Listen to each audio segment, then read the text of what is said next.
Good morning and welcome back. You're watching Morning Cafe and it's Health Thursday. We're talking about endometriosis. March is Endometriosis Awareness Month. This is a theme is endometriosis explained, and that is the conversation we're having this morning, of course, with Dr. Ida Wanjiku. She is a consultant OBGYN with the Kenya Obstetrical and Gynecological Society, and Emily Kwira, a patient advocate who has lived with endometriosis for over a decade. Karibuni sana, ladies.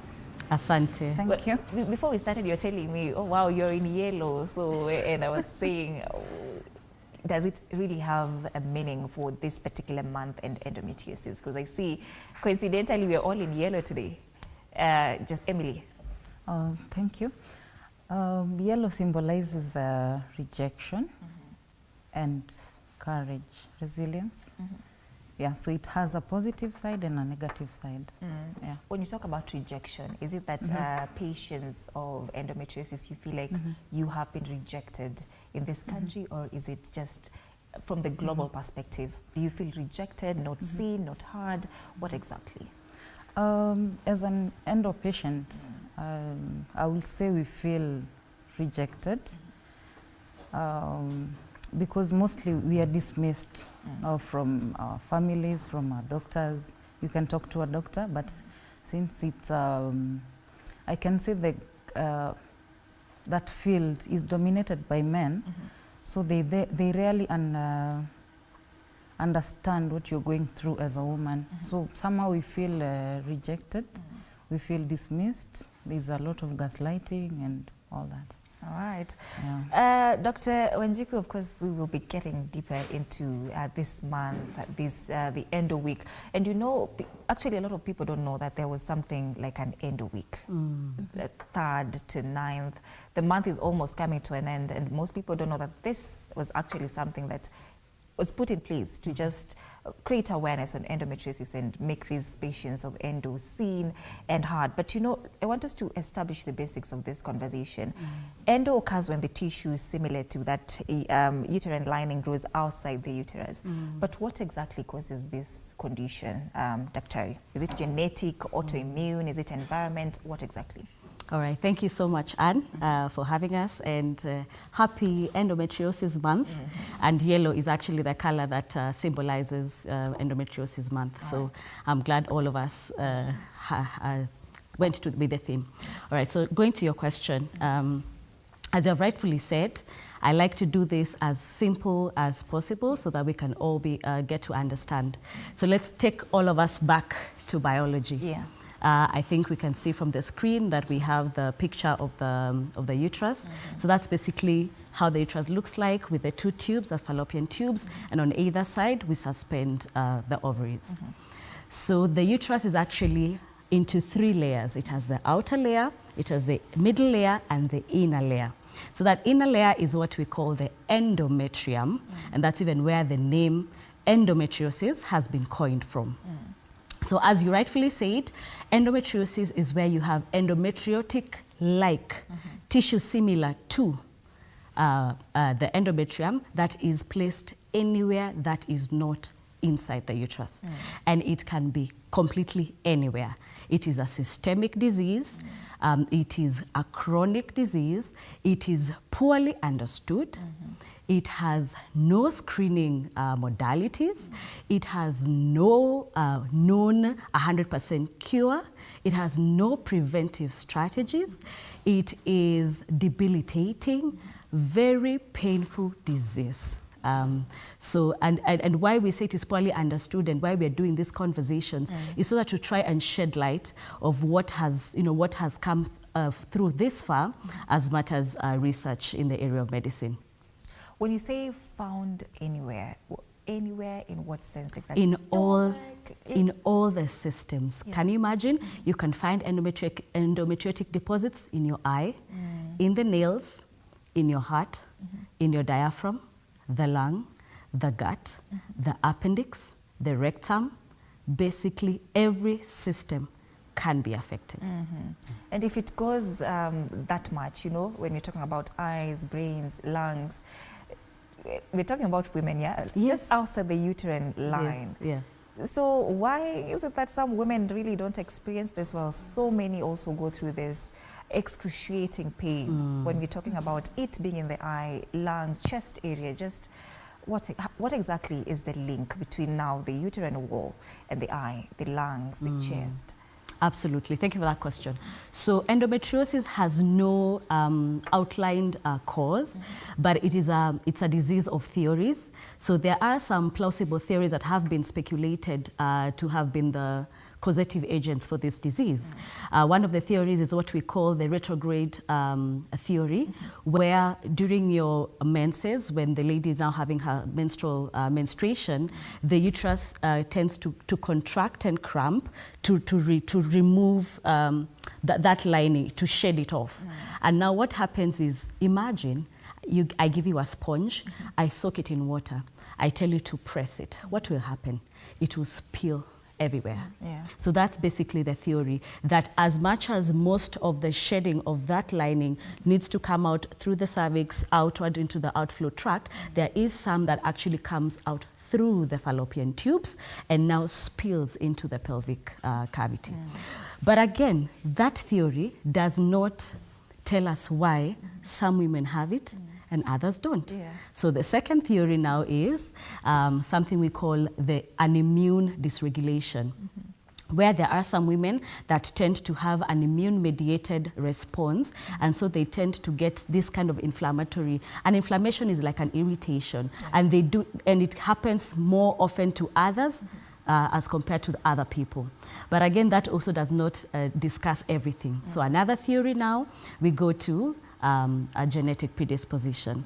There are some, it has been shown that there is some mutation, like the CRAS gene mutation and the HOX gene mutation, where if you have a first-degree relative, that is your mother, your sister, who is suffering from endometriosis, you have a chance of up to a 7-fold risk of getting endometriosis. But again, we have seen sisters from one father, one mother, 6 sisters, only one has endo, and the rest don't. So this is just a disease of theories. It's interesting, I'm sad, because it really is sad. It is when sad. we look at how these women, and of course this is a conversation that it gained momentum after we lost Njambi Koikaite this, and I think she was very, very vocal about it. Now, Emily, maybe you can take us through your journey with endo. At what age were you diagnosed with endo? What were the symptoms that you were showing, and how was the journey for you exactly? Okay, thank you, Anne. I started experiencing the pain in 2011. That was soon after I had my first child. So the pain was mainly on the pelvic area. Then later I started having shoulder pain, leg pain, like on the thigh. Then very painful menses and very heavy. Then at some point I had, the periods could last up to 6 months continuously. Luckily I was not anemic because I went to the hospital and they gave me some supplements to replace the iron supplements. So in 2020, now between 2011 and 2020, I had seen like, can say 9 doctors. Now the 10th doctor in 2020, that was like, I can say I had even lost hope.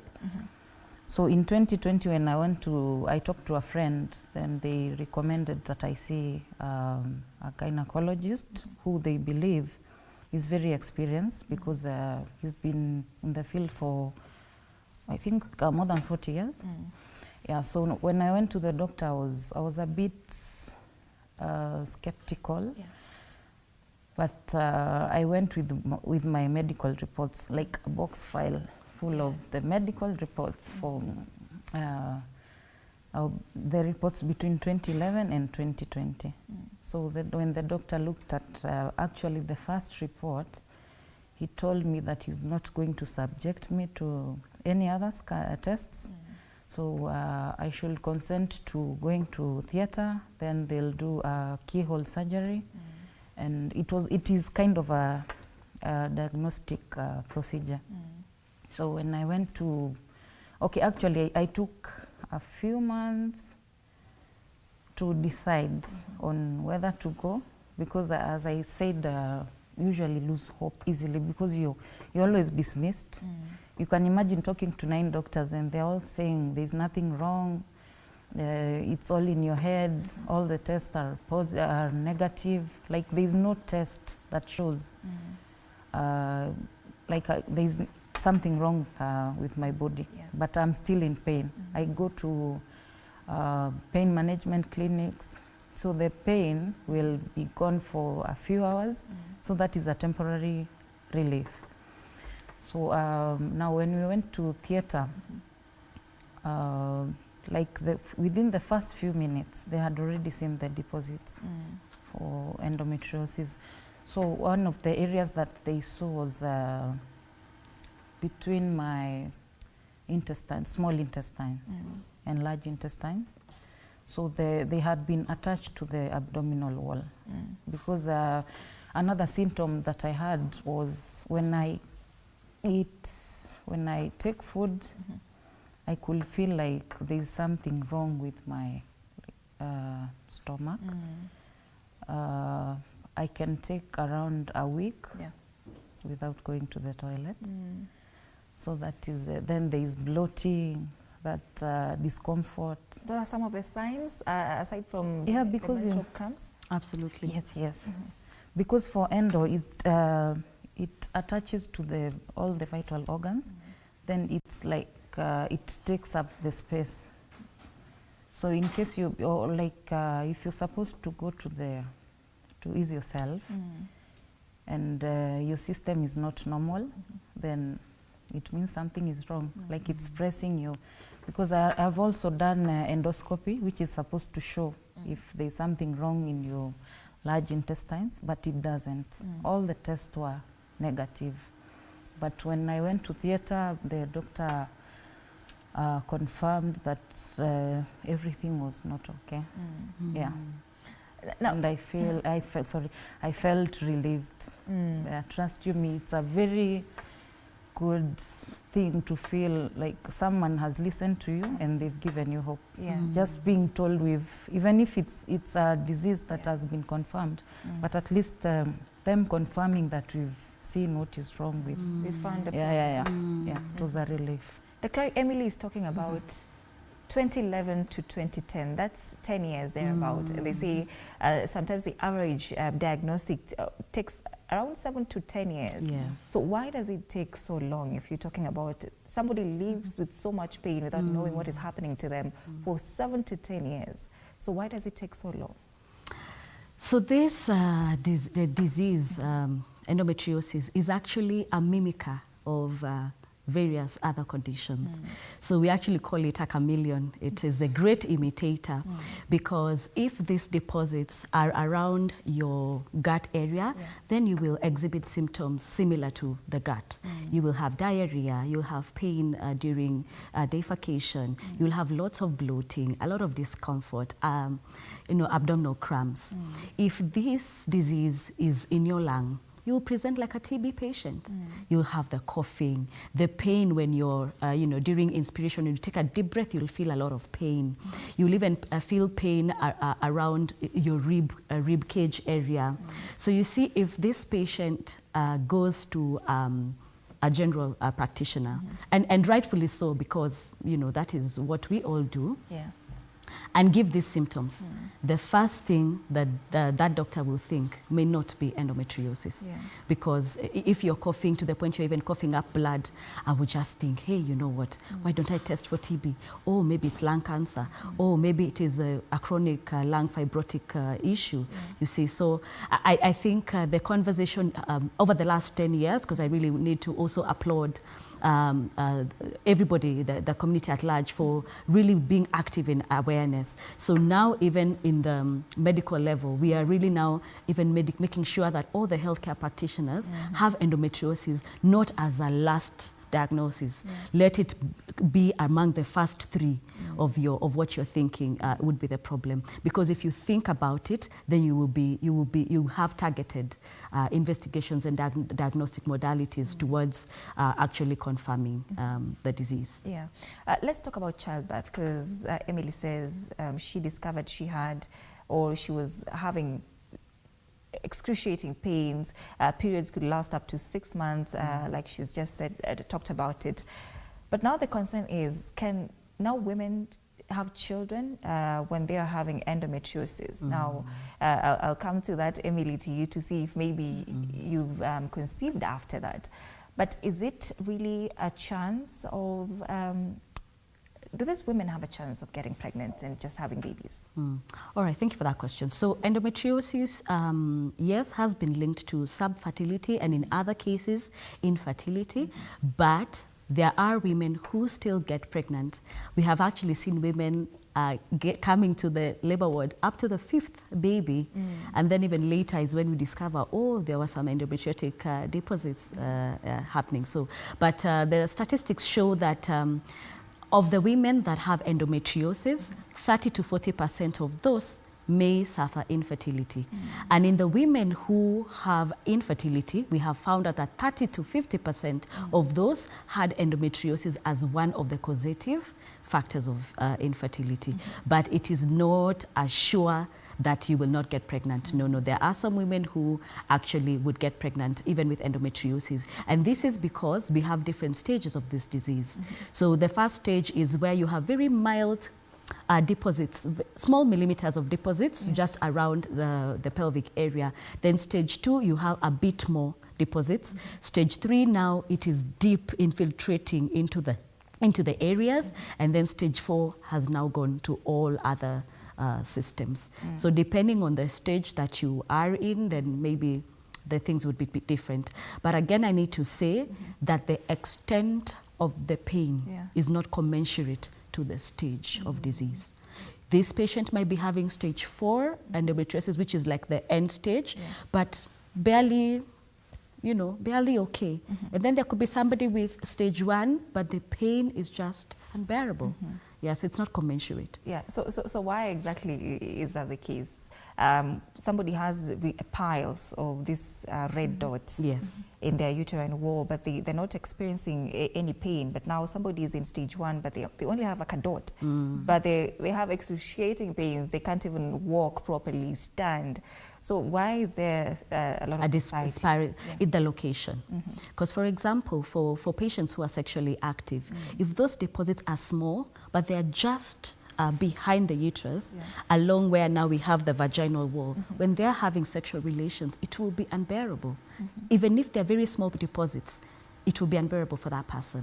And like if the location of that endometriotic deposits is maybe just outside the wall of the uterus, nothing much is happening outside the wall of the uterus, unlike if it's in the muscular layer or somewhere else. So it's just about the location of these deposits, because whatever is happening with the inflammation. So imagine what is happening.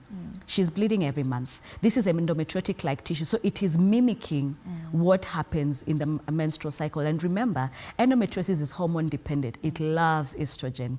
So you can imagine every time we have that estrogen, going up, the endo is also, rising with it, and so if it is located in places where now that is happening, and then there's a repeated cycle of, it thickens, breaks down, sheds, inflammation happens, scarring, and then the cycle continues and continues and continues. So you see, it will really be different depending on where this disease, or rather the tissue is. All right. Emily, back to this point of childbirth, did you ever maybe have worries that you're not going to have your child before or maybe even after your diagnosis? Yes, at some point I was worried because I tried conceiving and I couldn't. Now between 2012 and 2016, sorry. Okay. Yeah, so that is like almost 5 years. So I couldn't conceive. I didn't understand what was going on in my body. But in 2017, actually, I conceived, but I had miscarriage. Then I was advised to stay like for another 1 year before I could try. So the issue was I was expectant, but I was bleeding. Yeah, so there was something, again, something was wrong. Yeah, so in 2018, I conceived. Then the pregnancy still, I was behaving the same like the previous one. Yeah. So I went to see a doctor within like the first trimester. Yeah, so they managed to control, but it was not an easy journey. Yeah, with bleeding throughout and throughout the pregnancy. yes, not understand. Actually, from month 1 to around the 7th month, there was something that was not okay. And now the worst thing is that no doctor could tell what was wrong. Yeah, because I went moving from one doctor to another, from one facility to another, then they just say it's normal. Then you're like, according to what we were taught in school, when you're pregnant, you don't have periods. So where is this blood coming from? Yeah, so you can imagine what was going through my mind. Yeah, but luckily I gave birth to a healthy child. Yeah. How about after now, your diagnosis, after you now came to the realization that you actually have endometriosis? Were you having trouble trying to conceive again, or you never really tried? I never tried. I was not even thinking about it. Yeah, because I was afraid of having those really bad symptoms and having a very rough journey. Yeah, so I didn't try. Actually, after 2020, I did not, because the diagnosis was in 2020. Yeah. All right, we are talking about endometriosis. The theme this year is Endometriosis Explained. It's Endometriosis Awareness Month. So do stay with us. We'll be back in a short while.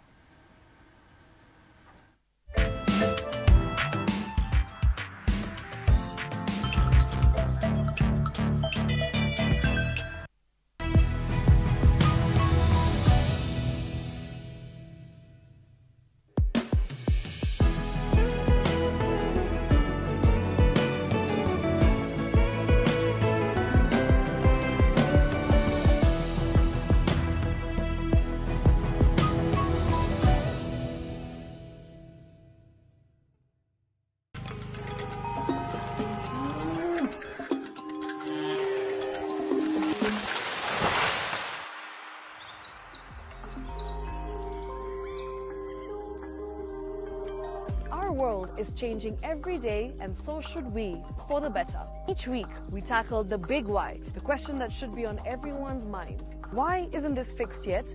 Deforestation, global warming, and the adverse effects of climate change. The future isn't just something that we inherit, it's something that we create.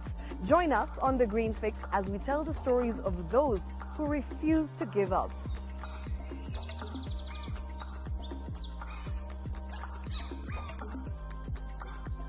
When it comes to fixing the planet, there is no time to waste. Join me, Shiksha Arora, on Thursdays at 9 p.m. on The Green Fix as we look into the big why, you and I.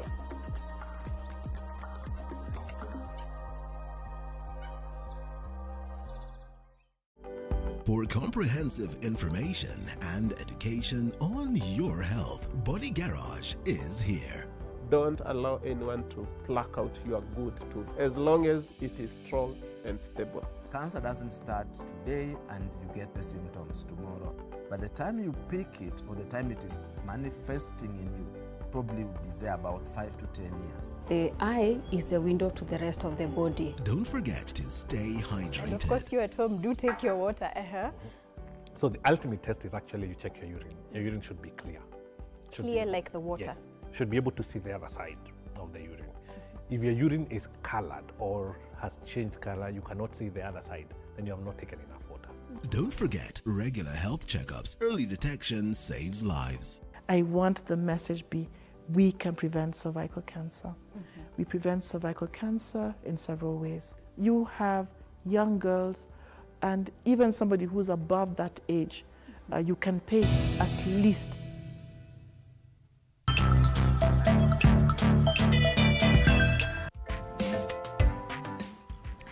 All right, welcome back. You're watching Morning Cafe. It's Health Thursday. We're talking about endometriosis.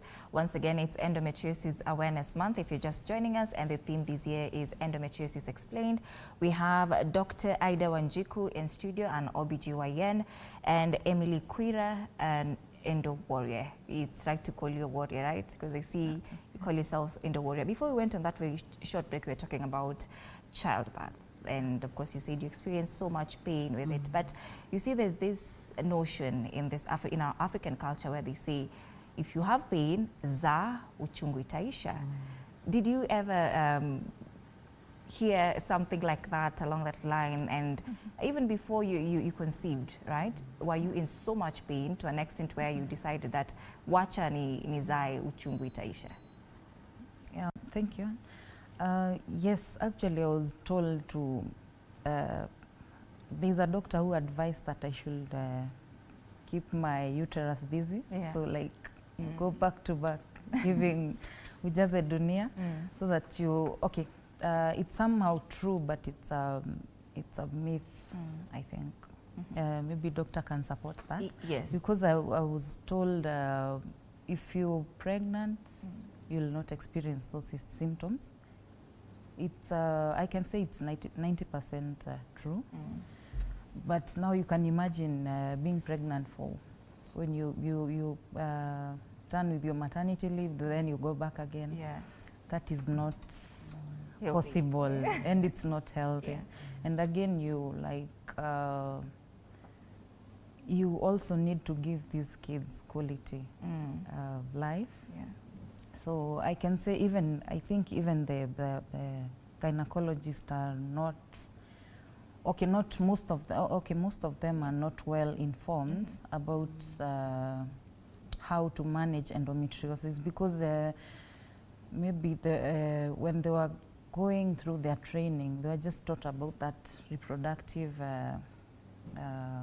like the system, and now endo is here with us, and it's very new to us. Yeah. But I understand in other continents it's been there, like at least they do good research, and they have more information. Yeah. And they've invested in research. Yeah. So in Kenya, we don't have enough policies for endo patients, or enough research done around endometriosis, Dr. Absolutely. So maybe just to pick up from where she left off. So rightfully said, let's first tackle the pregnancy. So what happens with endometriosis, it actually quietens only on two occasions, menopause and pregnancy. But this, it quietens, it does not disappear. Yeah. It quietens, it does not get cured. It quietens, but it doesn't go away.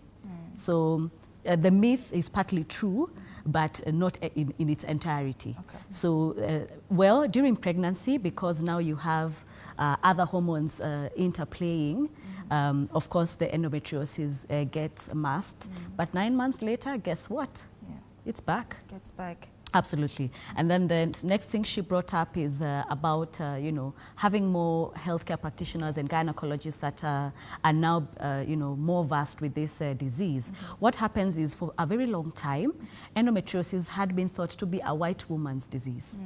And it's not only until, I think, 20 or 25 years ago that we started seeing endometriosis among the black women. And that's even why we have paucity of data and research around endometriosis in the African continent, and even closer home, sub-Saharan Africa, East Africa, and of course now Kenya. But so far from the studies that have been done, from a global scale, we have up to 190 million women worldwide suffering, according to WHO. Coming closer home it's around 10 to 15% of women that have been seen to suffer from endometriosis. 1 in 10? And that is 1 in 10. Okay. So you see, the more we see this disease, the more now us as doctors, healthcare practitioners are also getting more intrigued by it, and we now want to get to know more about it. The gap, though, there is that, yes, when we are doing our training in the area of women's reproductive health and gynecology, we will be taught about endometriosis. But it is now upon you as a personal doctor, if this, ticks you and you'd want to get curious about it, you have to, again, take yourself to school and do a subspecialty and become now an endometriosis expert and even an endometriosis surgeon. All right. Yes. We have a caller in for you guys. Christine is calling us from Lamo. Good morning, Christine. How are you? Morning. Yes. Talk to us. Hello. Hello, Christine. You can hear you. Christine? Hello. Yes, we can hear you. Talk to us. My name is Christian from Lamu. I just wanted to ask, how can you differentiate between painful cramps and endometriosis? Because sometimes you even go to the hospital, you have these painful cramps, and they just give you medicine for that.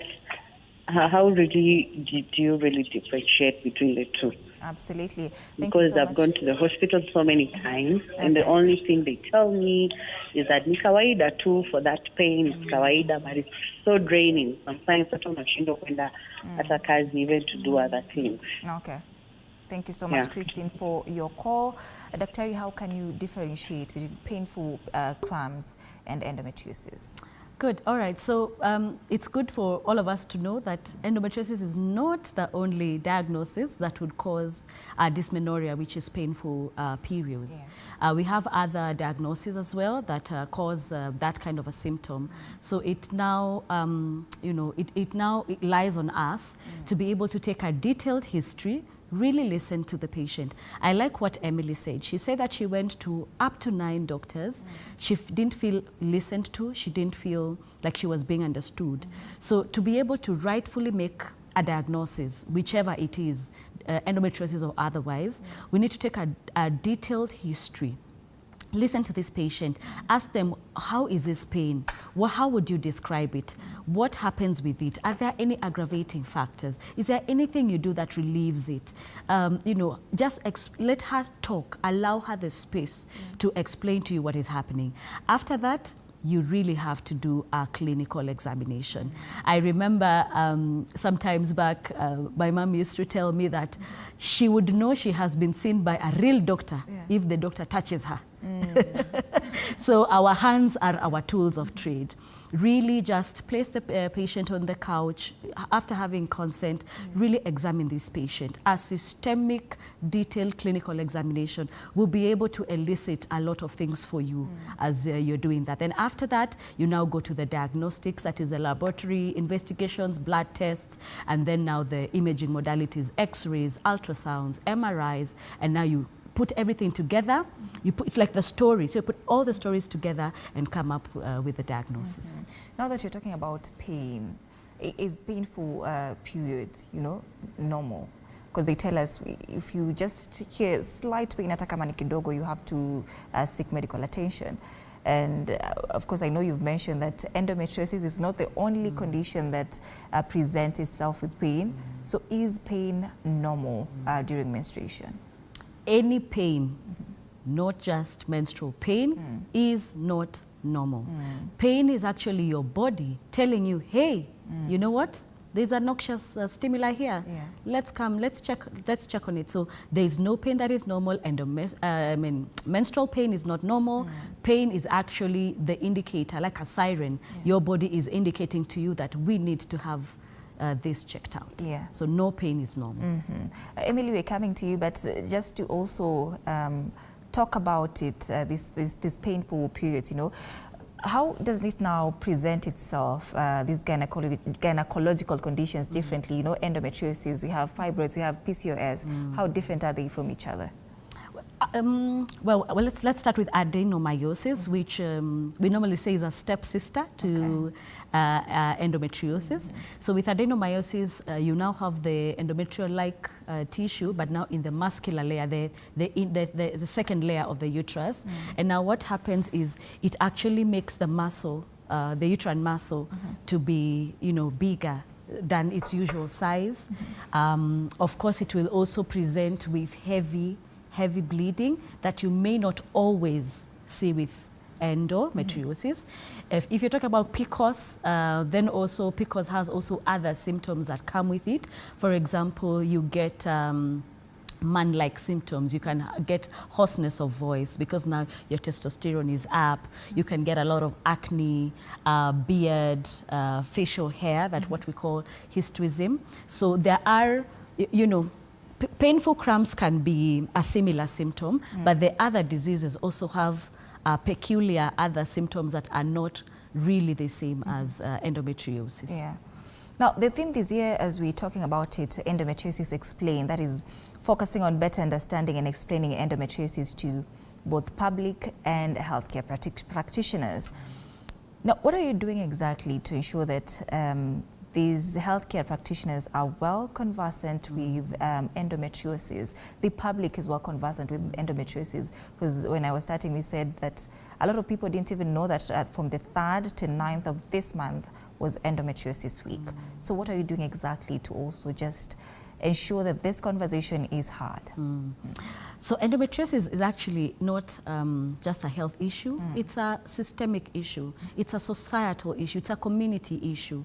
So what we are doing here right this hour with the media and having this conversation is one of the ways to do it.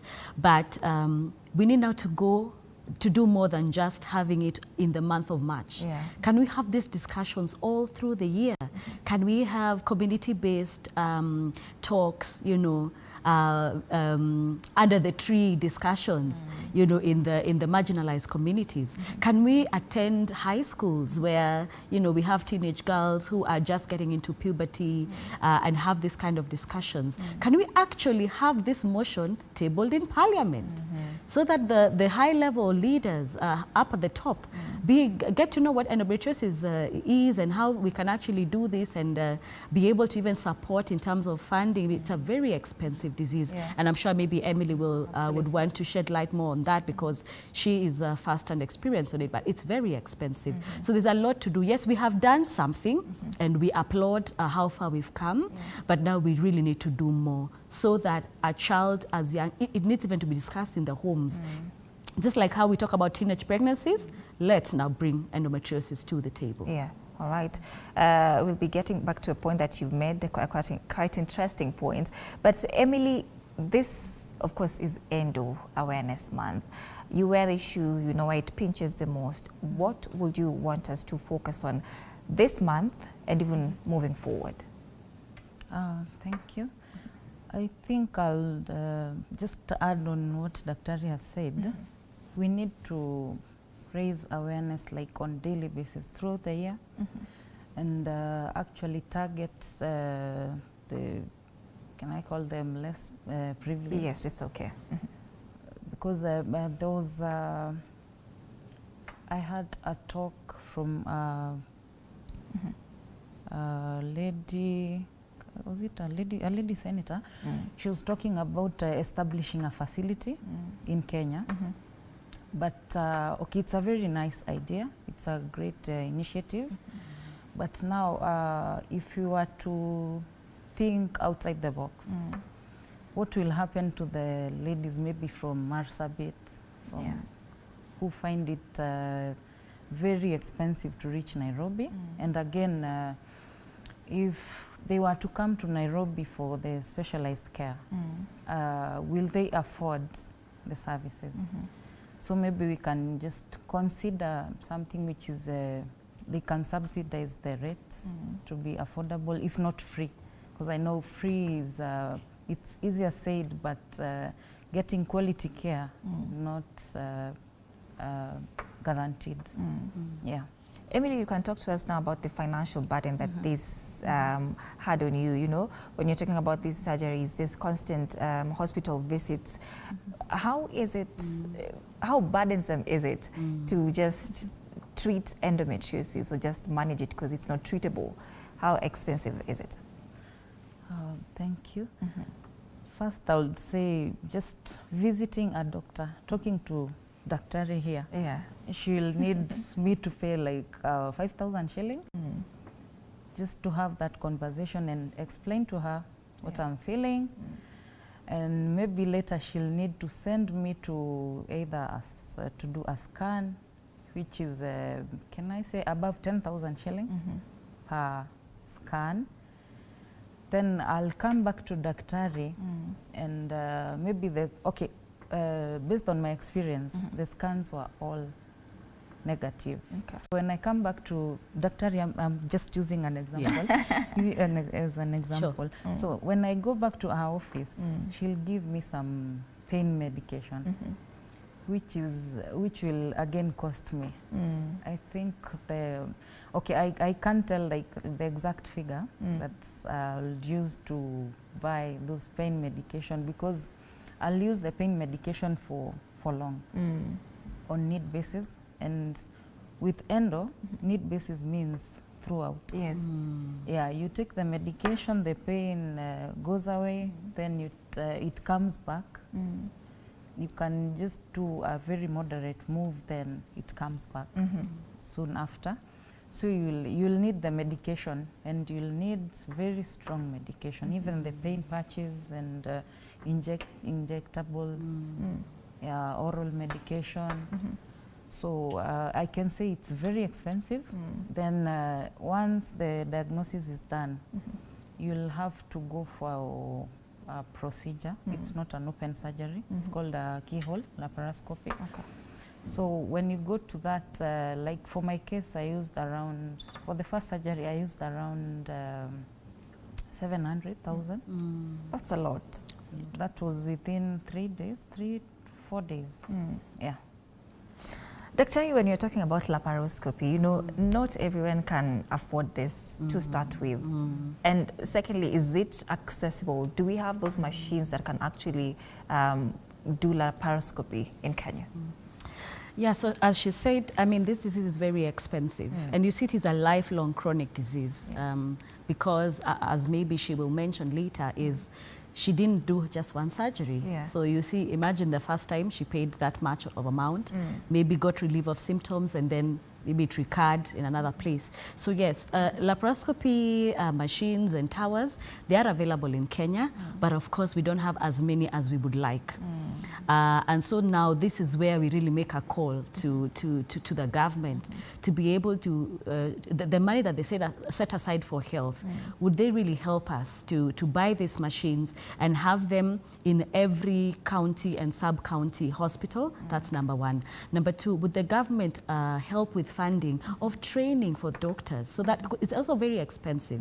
For me to go and become a laparoscopic expert and be able to do the surgeries laparoscopically, it would need school fees. It's a very hefty fee to do so. So if we can get funding around training, funding around these machines, funding even for training of the laparoscopic nurses, because just not any nurse would be able to be best suited to assist you as you're doing the surgeries.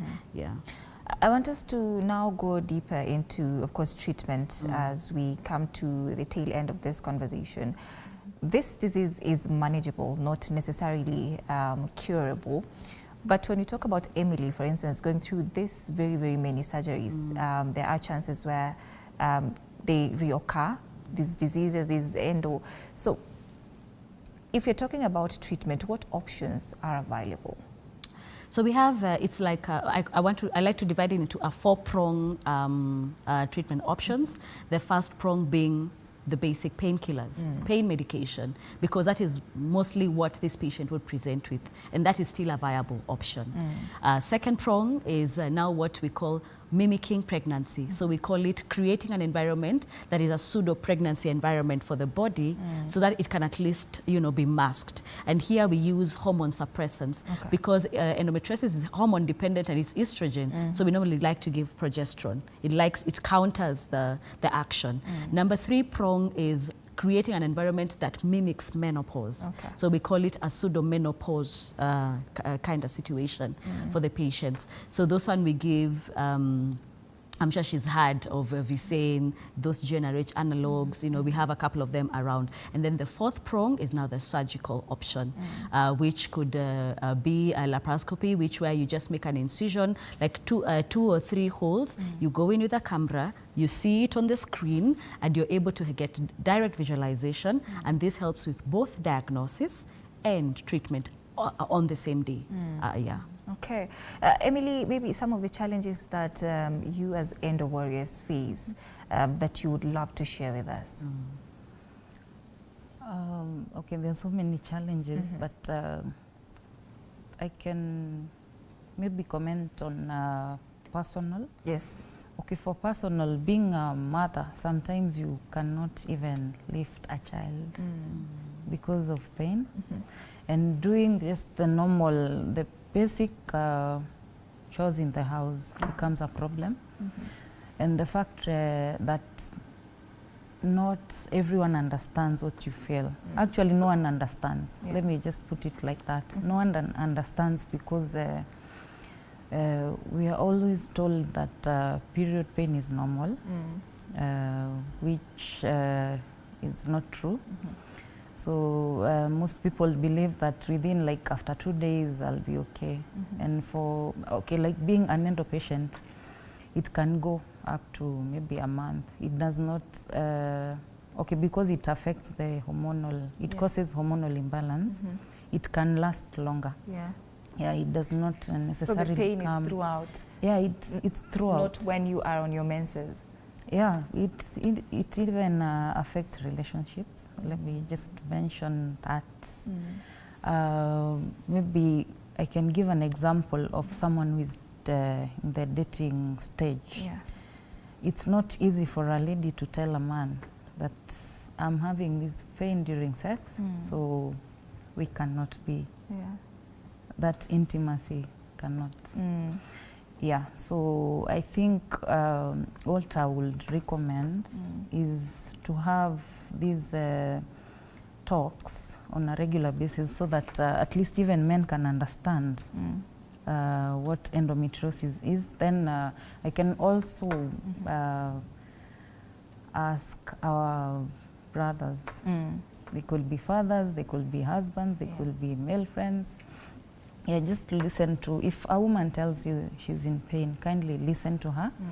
And for the women, maybe can say, if you notice you have that, something which is not normal, just listen to your body, and in case something is not normal, just go visit a doctor. In case Dr. A doesn't listen to you, go to Dr. B. Don't get tired. I know it's very costly to visit doctors and to manage the pain. Then for maybe someone who is like at the workplace, support can come from the employer. From the employer. The employer. Some employers create. They have those sensitization sessions where they talk about stress management, work-life balance. It can be introduced as a topic. Leave for women with endo. Then the employers can also create a flexible schedule for women, especially during that time. And as I said, because it's hormonal, it's a hormonal condition, you can't tell when the pain will strike. So in case a lady has such, it's challenging. Then maybe they can support. Then they can also, the employers can also create an environment where I can just walk in and feel free to talk to maybe a HR person, and that HR person can give me maybe can help. A listening ear. Yeah. Because the most important thing is to get someone to listen to you and you feel... Understand. Yes. Thank you. All right. Dr. What's your call to action, of course, as we close this conversation now? My call to action is to not only create awareness, but go into the next step of accelerating action. Let's really be the change that we want to see. We have talked about change for so long. Can we now make it to be actionable? And it is in all spheres of the community, from the grassroots all the way up to the top leadership.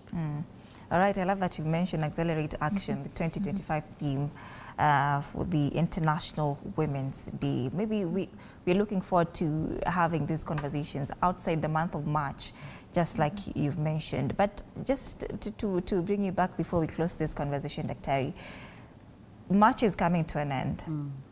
This has been the month where you want to achieve this theme, endometriosis explained. Do you feel like you've made progress with this, or you've achieved this theme, endometriosis explained? Have you explained it well, like you had anticipated? Absolutely. There's normally a lot that happens in the month of March. And I think if you tune in to anywhere, YouTube, anywhere, you will find this topic happening.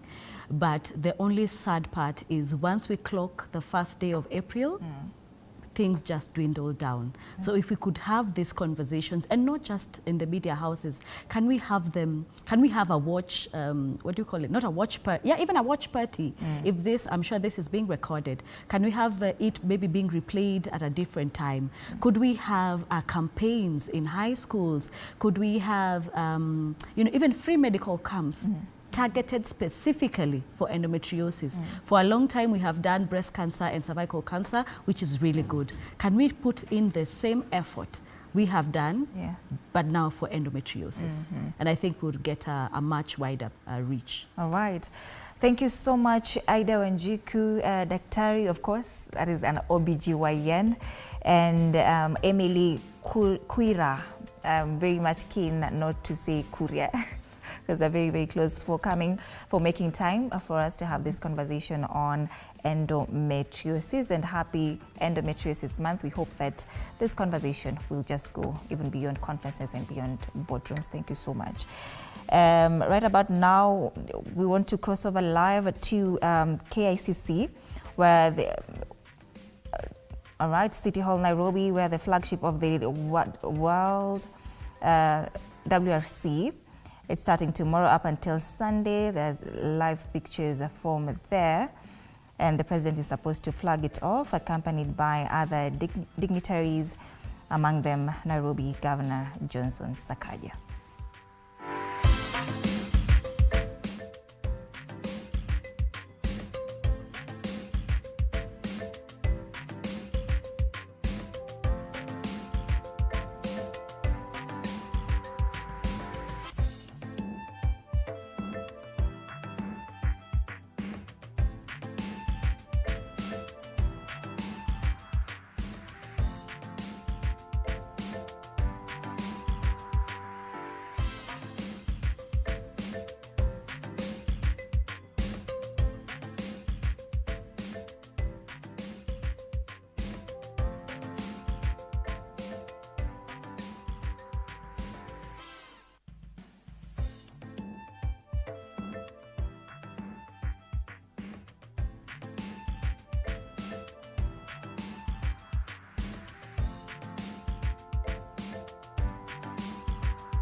All right, those are live pictures from City Hallway, where the flagship of the WRC, which is starting tomorrow up until Sunday in Naivasha, is currently ongoing. President William Ruto is supposed to flag it off today.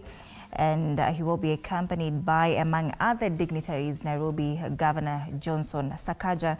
Our team will be in Naivasha starting today, just to also bring you up to speed with everything that will be happening in Naivasha. We have Tony Kwalanda, our lead sports editor, will be there to ensure that we are up to date. Hata kama utaenda, you will know what is happening in Naivasha in regards to the WRC. Right about now, I want us to cross over to Fitness Thursday. Thank you so much for watching. My name is Anne Odida. Have a good morning and a good day.